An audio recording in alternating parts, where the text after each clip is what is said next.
You are 31 years old, and you have spent the last 9 years doing exactly what you were trained to do. You follow orders. You execute missions. You do not ask questions that go above your pay grade, and you do not concern yourself with the political architecture that sits above the chain of command. Because that is not your job. Your job is precision. Your job is loyalty. Your job is to be the instrument of a decision that someone far above you has already made. You are a naval intelligence officer attached to the Russian Northern Fleet, stationed at the Polyarny base on the Kola Peninsula. And on a Tuesday morning in late autumn, you are sitting in a briefing room reviewing sonar telemetry data from the Barents Sea. The coffee in front of you has gone cold. The data on the screen is routine. Nothing about this morning feels like the beginning of anything. That is the thing about the moments that change everything. They never announce themselves. The call comes in at 07:43. It is not a scheduled call. The voice on the other end belongs to a man 3 ranks above you. And the first thing he says is that you are to suspend all current activity and report to a secured communications room on sub-level 2 within the next 4 minutes. You do not ask why. You go. When you arrive, there are 6 other officers already seated, and none of them are talking. The door closes. The man who called you enters last, and he does not sit down. He tells you that President Zakharin's scheduled visit to the base has been rerouted. He tells you that the defense minister has assumed operational authority over the Northern Fleet effective as of 0600 this morning. He tells you that all outgoing communications have been suspended by direct order. He pauses. He looks at each of you in turn. Then he tells you that none of this has been authorized by the president. The room goes completely silent, and in that silence, you feel something shift inside your chest. It is not fear exactly. It is the recognition that the ground beneath everything you have built your life on has just moved. You have read about coups. You studied them in your second year at the Naval Academy. Dry historical accounts of men who decided that the machinery of state was too slow, too compromised, too weak to do what needed to be done, and so they simply took it. You read about them the way you read about shipwrecks or famines, as events that happened to other people in other times under conditions that could not possibly recur. You are no longer reading about one. You are inside one. And the question that lands on you with the full weight of everything you have ever believed about duty and legitimacy and the difference between a soldier and a weapon is this: whose orders do you follow now? The defense minister's name is Dmitry Dorov, and he is not a man you have ever trusted. You have been in rooms with him twice before. The first time was a fleet review 3 years ago, where he moved through the crowd of officers like a man counting assets. The second time was a security briefing, where he argued with a calm that unsettled you that Western naval aggression in the Arctic justified a preemptive doctrine that your own admiral quietly walked back after the meeting. Dorov believes that Russia is in a permanent state of siege and that the president's inclination toward communication over confrontation is a structural weakness that will eventually be exploited. You know this because men like Dorov do not hide their ideology. They perform it, and now he has moved from performing it to enacting it. And President Zakharin, the man who is constitutionally and legally the commander-in-chief of every force you serve, is reportedly in Dorov's custody, somewhere on this very base. This is not a hypothetical. This is not a training scenario. The man who holds the nuclear authority of the Russian Federation has been detained by one of his own ministers, and the fleet you serve is now being directed by someone who has already demonstrated that he is willing to manufacture the conditions for war. You think about the USS Tampa Bay. You have already heard the reports. An American submarine missing, possibly sunk. In waters adjacent to this base, you think about the timing, and the timing is not a coincidence, and you know it, and everyone in this room knows it, and the man standing at the front of the room knows it most of all, which is why he called you here, instead of issuing a standard operational update through normal channels. He tells you that there is a faction within the base's officer corps that has not yet declared for Dorov. He tells you that this window will not stay open long. He tells you that if Dorov succeeds in triggering an armed confrontation with American naval forces in the next several hours, the political reality will shift in ways that make reversing the coup nearly impossible, because a nation that believes it is under attack does not remove the man who is defending it. This is the oldest logic in the authoritarian playbook, and it is devastatingly effective, and Dorov knows it and has planned for it. The question he is asking you now, without quite saying it in words, is whether you are willing to act inside the machinery of this coup in order to prevent it from completing itself. You think about what that means. It means operating without authorization from the chain of command as it currently exists. It means that if Dorov succeeds, everything you do in the next several hours will be classified as treason. It means that the protection you have always derived from following orders is gone, because the orders are now coming from two directions simultaneously, and they are not compatible, and you must choose. You are 31 years old, and 9 years of discipline and obedience have not prepared you for this moment. And yet here you are, and the door is closed, and the coffee upstairs is cold, and someone has to decide. You decide. You tell him you are in. 3 others at the table say the same. The remaining 2 say nothing, which is its own kind of answer, and they are escorted out of the room by men you did not know were standing behind you, and you do not ask where they are going, because you already know that some questions are a luxury you no longer have. What follows is not what war movies show you. There is no single dramatic confrontation. There is no moment where good lines up against evil in a corridor and the better side wins because it is righteous.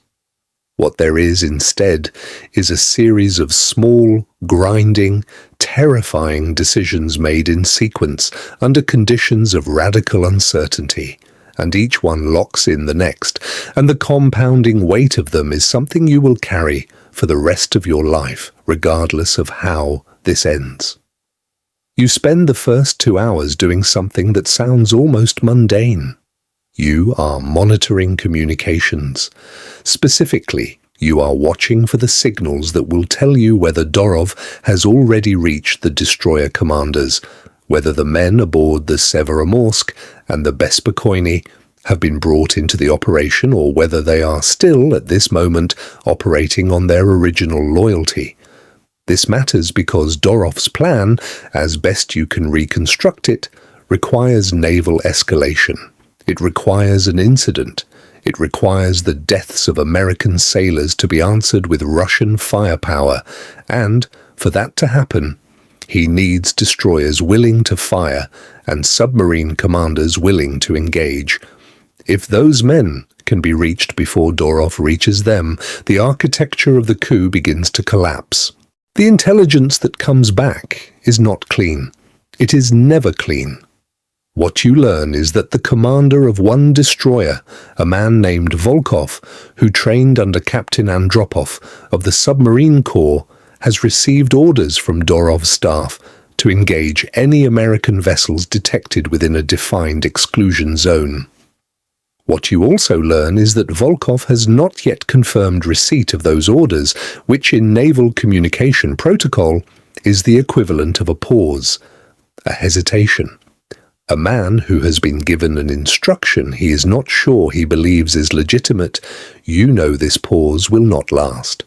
Dorov's people will follow up. They will apply pressure. They will invoke the crisis framing, the American aggression narrative, the necessity of decisive action, and Volkov, who is not a political man, but a naval man trained to respond to threat, will eventually execute the order he has been given, because that is what naval men do. Unless something interrupts the chain before that moment arrives, you are not in a position to contact Volkov directly. You do not have that authority, and even if you did, a transmission from your level to a destroyer commander outside of normal protocol would be flagged immediately. What you do have is access to a communications node that was installed 18 months ago as part of a joint fleet coordination upgrade, a node that was designed to allow rapid lateral communication between fleet assets in the event of a command structure disruption. It was built for exactly this kind of scenario theoretically, though the men who built it were thinking about wartime disruption from external attack, not internal coup. You use it anyway. The message you send is stripped of your identification. It is 4 sentences long. It says that the order to engage American vessels has not been authorized by the president. It says that the president is alive and in custody on the Polyarny base. It says that the chain of command has been compromised at the ministerial level. It says to hold. You do not know if it reaches him. You do not know if he reads it. You do not know if he believes it or dismisses it as disinformation or reports it to Dorov's people. You send it, and then you wait, and the waiting is its own form of combat, because there is nothing you can do inside the waiting except think about all the ways this ends badly. You think about the American submarine that is almost certainly somewhere in these waters right now, moving toward the base, carrying men who do not know that the crisis they are sailing into was manufactured by a single man's ambition. You think about the families on both sides. You think about the specific, irreversible nature of a torpedo once it has been launched. You think about the gap between the decision and the consequence and how small that gap is and how many people live or die inside it. 3 hours into this, you receive a piece of information that changes your understanding of the situation entirely.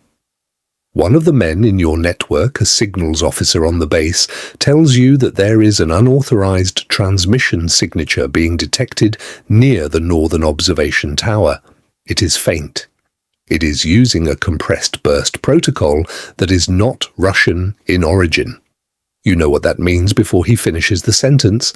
There are American Special Operations personnel on this base right now, or near enough to it that the distinction barely matters, and they are watching. They have eyes on Zakharin. They know he is being held. And that means that somewhere, in some command room in Washington or Norfolk, or on a vessel below the surface of this sea, someone is making decisions based on what those men are seeing in real time. The Americans are not passive, they are already moving. The question is whether what they are about to do accelerates the crisis or resolves it. And that depends entirely on factors you cannot control from where you are standing. What you can control is narrower than you would like. You can continue feeding information through the lateral communications node. You can keep track of which officers on the base have not yet committed to Dorov and try to hold that number stable. You can monitor the communications coming from Dorov's command element and try to anticipate the next order before it lands. You cannot stop the coup by yourself. You cannot physically free the president. You cannot prevent a war if Dorov manages to trigger one in the next hour. What you are doing is buying time, holding open a window, keeping the conditions for a different outcome alive a few minutes longer, and then a few minutes after that, and then a few minutes more. This is what real resistance inside a collapsing institution looks like. It does not look like heroism. It looks like a man in a communications room sending messages he cannot verify were received, making judgment calls with incomplete information, choosing loyalty to a principle over loyalty to a structure because the structure has been captured and the principle is all that remains. You are not certain you are doing the right thing. You are certain that doing nothing is wrong.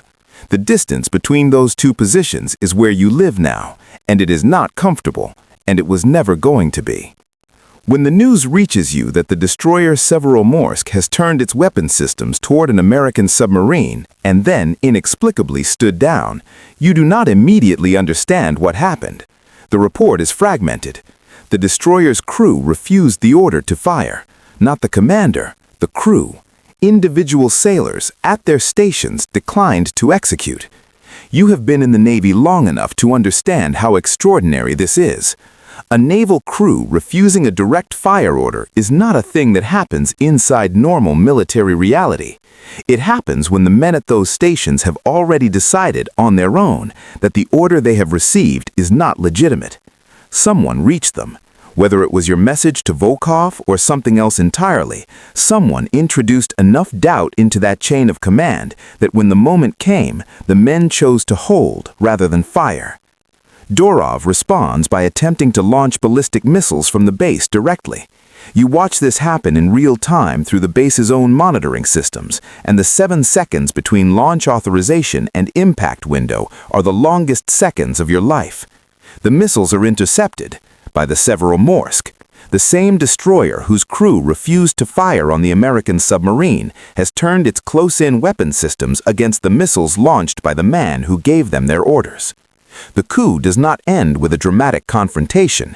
It ends with a destroyer crew making a choice, and that choice cascading outward, and Dorov standing at a window watching the architecture of his plan disintegrate because the men he needed to be weapons decided instead to be people. President Zakharin is extracted. The base returns to legitimate command authority within the next several hours. Dorov is taken into custody. The American submarine surfaces into a situation that has already resolved itself, barely, and the men aboard it will spend a long time processing what they came within seconds of becoming part of. You sit in the communications room for a long time after it is over, and you do not feel triumphant.